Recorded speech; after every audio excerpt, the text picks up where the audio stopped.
হাসিনাকে তার শ্বশুর বাড়িতে পাঠিয়ে দিয়েছে, সেই দিল্লিতে সে এখন অবস্থান করছে।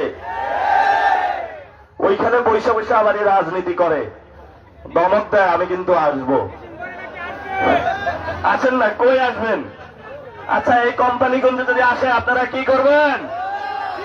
বাংলাদেশের যে কোনো ইঞ্চিতে শেখ হাসিনা নামবে, তার সাথে সাথেই ফাঁসি বাস্তবায়ন করবে বাংলাদেশের জনগণ। এই ক্ষেত্রে আবার এই জামাত, বিএনপি, এনসিপি ঐক্যবদ্ধ। এখানে অনেক বিএনপির ভাই আছে। আমরা যখন 5 অগাস্টের সময় কাজ করি, ধানমন্ডিতে হলো নাকি আওয়ামী লীগ নামবে। আমি ছাত্র দলের সভাপতি, ওই সময় ছিল রাকিব। রাকিবে আছে এখন, রাকিব ভাই বলা লাগে কারণ এত সিনিয়র, তারপরে দায়িত্ব পালন করে। অনেক বয়সী, তারপরে ছাত্র দল করে। হ্যাঁ, মুরব্বী দল, কিন্তু চোখ তুলতে ওস্তাদ তারা। একটা ইন্টার পড়ুয়া ছেলে তার চোখ তুলে ফেলছে।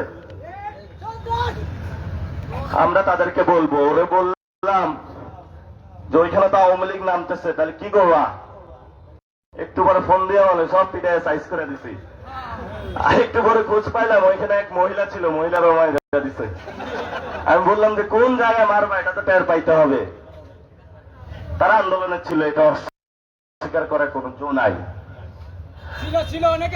হ্যাঁ, অনেকেই ছিল, বিএনপির অনেকেই ছিল, কিন্তু 5 তারিখের পরে লুটপাট গুলা তারা করেছিল, এটাও তাদের অস্বীকার করার জো নাই।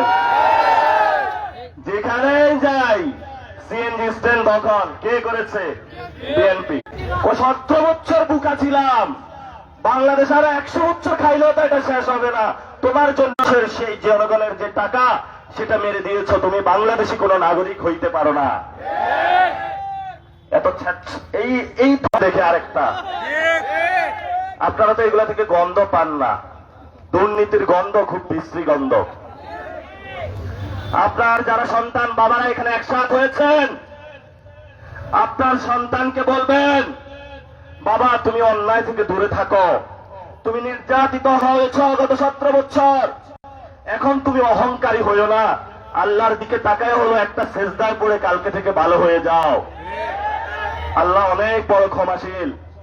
জনগণের যে টাকা তা ফেরত দিয়ে দেন, স্কুল কমিটি টাকা ফেরত দিয়ে দেন, বাস স্ট্যান্ড গুলা খালি করে দেন, যিনি বাসের ব্যবসা করে শ্রমিক তাদেরকে ছেড়ে দেন, তারা অনেক দুঃখ কষ্ট করে সারাদিন একটা বাস চালায়।